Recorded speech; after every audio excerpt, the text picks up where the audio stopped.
Welcome বন্ধুরা, আজকে আমি আপনাদের বলবো আপনি যদি সম্পূর্ণ নতুন হয়ে থাকেন এবং শূন্য থেকে ট্রেডিং শুরু করতে চান, তাহলে আমি যদি আপনাদের জায়গায় হতাম তাহলে আমি কি করতাম। ট্রেডিংয়ের জন্য সঠিক রোডম্যাপ কি হওয়া উচিত, সঠিক রোডম্যাপ যদি আপনার কাছে থাকে তাহলে আপনি অতি সহজেই কম সময়ের মধ্যে ট্রেডিং শিখতে পারবেন। এই ভিডিওর মাধ্যমে আপনারা জানতে পারবেন ট্রেডিংয়ের সম্পূর্ণ রোডম্যাপ সম্পর্কে। আপনি যদি সম্পূর্ণ নতুন হয়ে থাকেন তাহলে সেক্ষেত্রে সবার আগে আপনাকে জানতে হবে ট্রেডিংয়ে কতগুলো টাইপের মার্কেট আছে, কি কি ফাইন্যান্সিয়াল মার্কেট ট্রেডিংয়ে আছে, কোন কোন মার্কেটে আপনি ট্রেড করতে পারবেন। কেননা ট্রেডিং হচ্ছে এমন একটা কনসেপ্ট বা অ্যাক্টিভিটি বলতে পারেন যা যে কোনো মার্কেটে আপনি কার্যকর করতে পারবেন। এখানে সব থেকে গুরুত্বপূর্ণ বিষয় হচ্ছে সিদ্ধান্ত নেওয়ার ক্ষেত্রে যে আপনি ট্রেডিংয়ের কোন মার্কেটে ট্রেড করবেন। সাধারণত ট্রেড করার জন্য তিনটি মার্কেট আছে, এক হচ্ছে স্টক মার্কেট, দ্বিতীয় হচ্ছে ক্রিপ্টো মার্কেট, তৃতীয় হচ্ছে ফরেক্স মার্কেট। এই তিনটি মার্কেটের মাধ্যমে আপনি ট্রেড করতে পারেন বা ট্রেড নিয়ে ট্রেডার্স হতে পারেন। আমি যদি নিজে এই মুহূর্তে শূন্য থেকে ট্রেড শুরু করতাম তাহলে ফরেক্স মার্কেট থেকেই আমি ট্রেড শুরু করতাম, কারণ ইন্ডিয়ান মার্কেটের যা পজিশন তাতে এখানে বেশি ট্যাক্স, বেশি ফিস, বেশি ব্রোকারেজও বেশি, লেবারেজও অনেক কম আছে। এরকম আরও অনেক কারণ আছে। ধরুন আমি একটা রেস্টুরেন্টের বিজনেসের প্ল্যান করছি, এবার সেই রেস্টুরেন্টটা আমি গ্রামের মধ্যে গিয়ে খুলবো নাকি কলকাতা মেট্রো সিটির মধ্যে গিয়ে খুলবো, সেটার জন্য কিন্তু আমাকে প্ল্যান করতে হবে। কারণ রেস্টুরেন্ট খোলার আগে আমাকে অবশ্যই ভাবতে হবে যে কোথায় মার্কেট আমি বেশি ভালো পাবো। সেই দিক থেকে কলকাতা অনেক এগিয়ে, তাই প্রথম চয়েস কিন্তু আমার কলকাতাতেই আসবে। কারণ গ্রামের থেকে কলকাতাতে পপুলেশন এবং মার্কেট দুটোই কিন্তু অনেক ভালো, ব্যবসার গ্রো করার চান্সও এখানে বেশি থাকবে। ঠিক এটার মতোই গ্রামের রেস্টুরেন্ট হচ্ছে ইন্ডিয়ান মার্কেট এবং কলকাতাতে রেস্টুরেন্ট খোলা হচ্ছে ফরেক্স মার্কেট। তাই আমি যদি বিগিনার্স হতাম তাহলে ফরেক্স মার্কেট থেকে ট্রেডিং শুরু করতাম।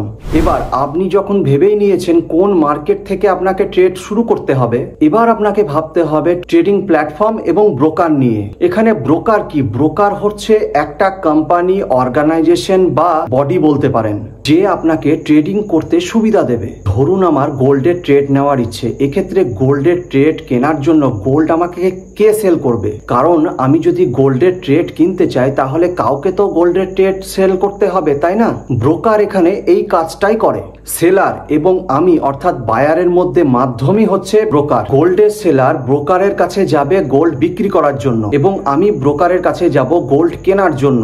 ব্রোকার আমার এবং সেলারের মধ্যে কেনা বেচার মাধ্যম হয়ে দাঁড়াবে, যার জন্য সে দুজনের কাছ থেকে কিছু ফিস চার্জ করে থাকবে। এখানে কিন্তু ব্রোকারের রোল খুব গুরুত্বপূর্ণ আছে। তার কারণ হচ্ছে আপনি যদি সঠিক ব্রোকার চয়েস না করে থাকেন তাহলে সেক্ষেত্রে আপনাকে দীর্ঘ সময়ের জন্য অপেক্ষা করতে হবে। ট্রেডিং এর জার্নি আপনার ক্ষেত্রে দীর্ঘ হয়ে উঠবে। কেন আপনাদের এই কথা বলছি? কারণ আছে, ধরুন আমি 10,000 টাকা দিয়ে ফরেক্স মার্কেটে ট্রেডিং শুরু করলাম, সেক্ষেত্রে ব্রোকিং চার্জ বেশি দিতে গিয়ে আমার অনেক লস হয়ে গেল। 10,000 টাকা থেকে আমার লস যদি 5,000 টাকা হয়, তার মধ্যে যদি 1,000 টাকা আমাকে ব্রোকিং চার্জ দিতে হয়, সেক্ষেত্রে আমার লস যেখানে 50% হওয়ার কথা ছিল তা 60% দাঁড়াবে। এই করতে গিয়ে আমার 60% লস রিকভারি করার জন্য যে টাইমের দরকার তা অনেক বেশি ব্যয় করতে হবে। আবার ব্রোকার যদি চিটিংবাজ হয়ে থাকে তাহলে সেক্ষেত্রে আলাদা এক প্রবলেম। অনেক ব্রোকার আছে যারা ব্রোকারের নাম করে স্ক্যাম বা লোক ঠকানোর মতো কাজ করে থাকে। আবার অনেক ব্রোকার অনেক বেনিয়মও করে থাকে, যার ফলে অনেকের টাকাও আটকে যায়। আবার ব্রোকার যদি আপনার টাকা নিয়ে পালিয়ে যায় তাহলেও সমস্যা। তাই এক্ষেত্রে ব্রোকারের ভূমিকা কিন্তু ভীষণ গুরুত্বপূর্ণ। তাই ভালোভাবে সমস্ত ইনফরমেশন খুঁটিয়ে দেখে তারপর ব্রোকারেজ কোম্পানির সাথে ভেবে চিন্তে ট্রেডিং শুরু করবেন। এবার আপনাকে ট্রেডিং এর জন্য প্ল্যাটফর্ম নিতে হবে। ফরেক্স মার্কেট সম্পূর্ণ আলাদা, তার কারণ এখানে ব্রোকার এবং ট্রেডিং প্ল্যাটফর্ম দুটোই নিজেকে চয়েস করতে হবে। সাধারণত কি হয়ে থাকে, অনেক অনলাইন ট্রেডিং প্ল্যাটফর্ম আছে যেগুলোতে ব্রোকার অলরেডি কানেক্ট হয়ে থাকে। ব্রোকার পিছন থেকে ট্রানজাকশন ফেসিলিটি দিয়ে থাকে আর সামনে থাকে ট্রেডিং প্ল্যাটফর্ম যার মাধ্যমে আপনি ট্রেডিং করেন। তাই এখানে ট্রেডিং প্ল্যাটফর্ম চয়েস করাটাও কিন্তু ভীষণ গুরুত্বপূর্ণ। অনেক ব্রোকার আছে যারা ট্রেডিং প্ল্যাটফর্ম অফার করে থাকে। তাদের মধ্যে কিছু ভালো ট্রেডিং প্ল্যাটফর্ম হচ্ছে MetaTrader 5, TradeLocker, C tedder.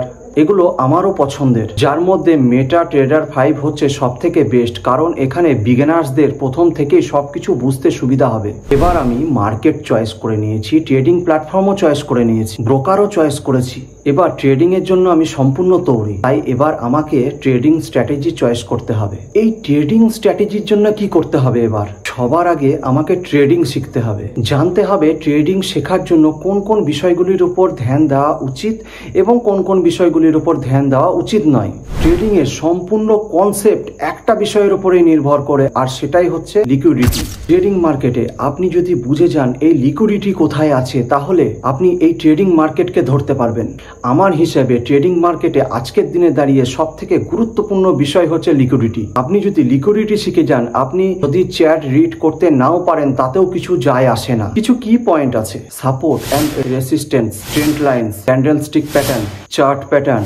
এগুলোর মধ্যে ক্যান্ডেলস্টিক প্যাটার্ন এবং চার্ট প্যাটার্ন অতটাও গুরুত্বপূর্ণ নয়, কিন্তু সাপোর্ট রেসিস্ট্যান্স জানা দরকার আছে, আর ট্রেন্ড লাইন্স জানা দরকার আছে লিকুইডিটিকে জানার জন্য। এই সমস্ত টেকনিক্যাল বিষয়গুলি জানা ভীষণ জরুরি। বেশিরভাগ বিগিনার্স ট্রেডিং জার্নি শুরু করার আগে কোথায় ভুল করে জানেন আপনারা? অতিরিক্ত নলেজ নিয়ে ট্রেডিং শুরু করে দেয়। অনেক বই পড়ে ওভার নলেজ নিয়ে ট্রেডিং শুরু করে, এটাই তাদের সব থেকে বড় ভুল।